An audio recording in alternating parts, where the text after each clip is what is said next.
Hey guys, William Furno here today, and today I'm going to be giving you a quick look on the brand new LEGO Bionicle 2015, A Gathering of the Toa-Graphic novel. This recently just came out on the 29th of December, and it is now New Year's Eve, so Happy New Year's Eve everyone.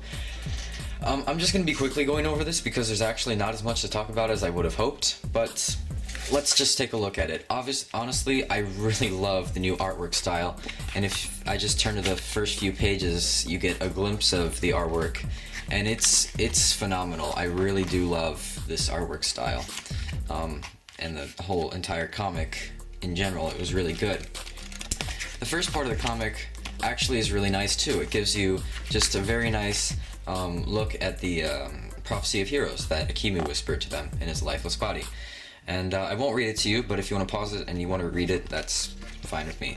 So I find it interesting that in this advertising, they do put Toa on there. Toa Tahu, Master of Fire. So they say Toa and they say Master in the same thing. And then I like how they put the. So it says Narmoto, Protector of the Fire. I also like how they actually put their real names. Instead of just Protector of Fire. I think some of these are just marketing, things, so they change them in the actual books and such.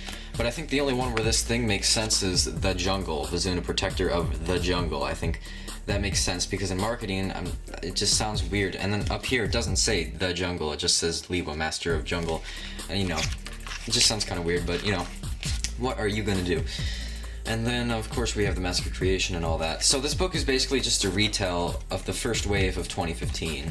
So there's actually nothing huge that goes on story-related. But you do get insight on what you would call Rahi. As you can see, Pohacho here is confronting some Rahi. And you do get to see more of the villagers. The first part, it's not really a spoiler because it doesn't spoil anything. But the Protector of Jungle, Vizuna, is saving a little boy from a skull spider, and then the little boy is like, there's my mom and dad are in the village and it was attacked and such, and then they have to go. So it gives you more insight on what was going on and the tragedies that happened before the Toa arrived. It doesn't last for long though, as the Protector of Fire meets up with Vizuna, and then they both go to the Temple of Time.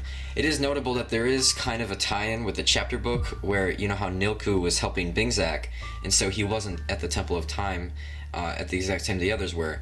And so I think in one part they're like, yeah, where is Nilku, Protector of Stone? Yeah. So that's kind of the tie into the chapter book.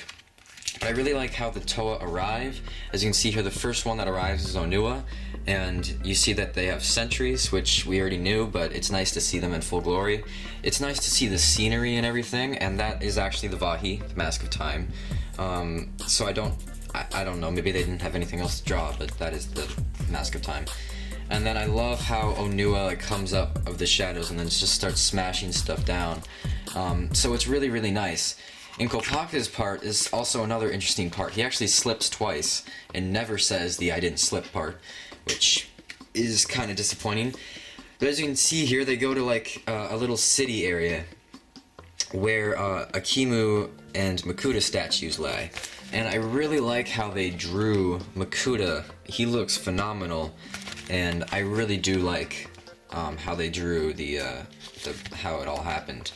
As you can see here, in the back, there's just a bunch of information. I was going to explain to you what happened in Kopaka's part, sorry.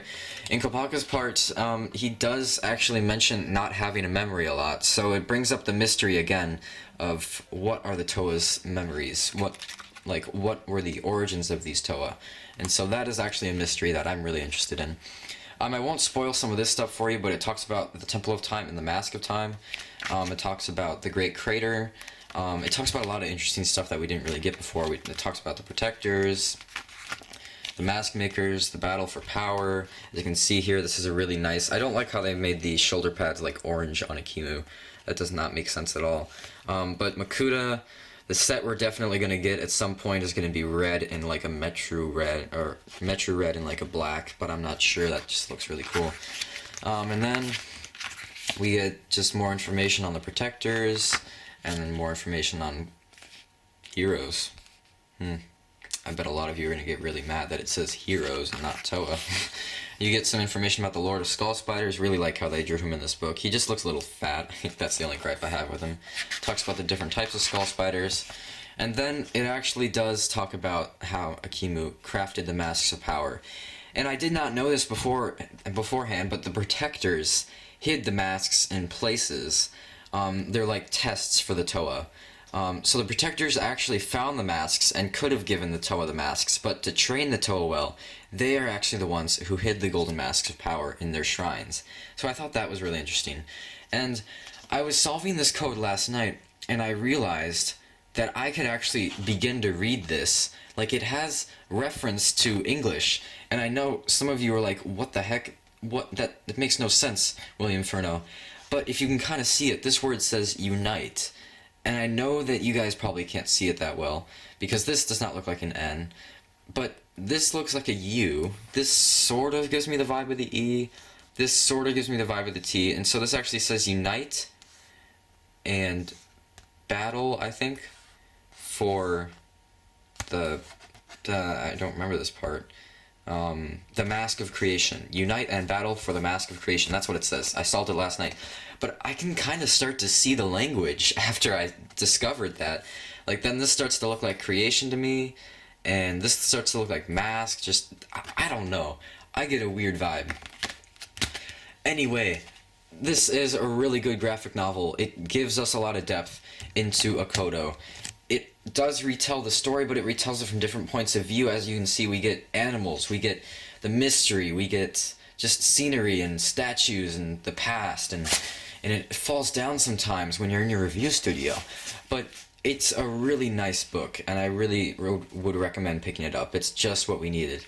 I wasn't able to pick up the second chapter book, but I will be getting that next week. Hopefully you guys enjoyed this Bionicle 2015 review, and I already have Bionicle set reviews of 2016 out, so if you want to go check those out, go ahead, and I'll see you guys later.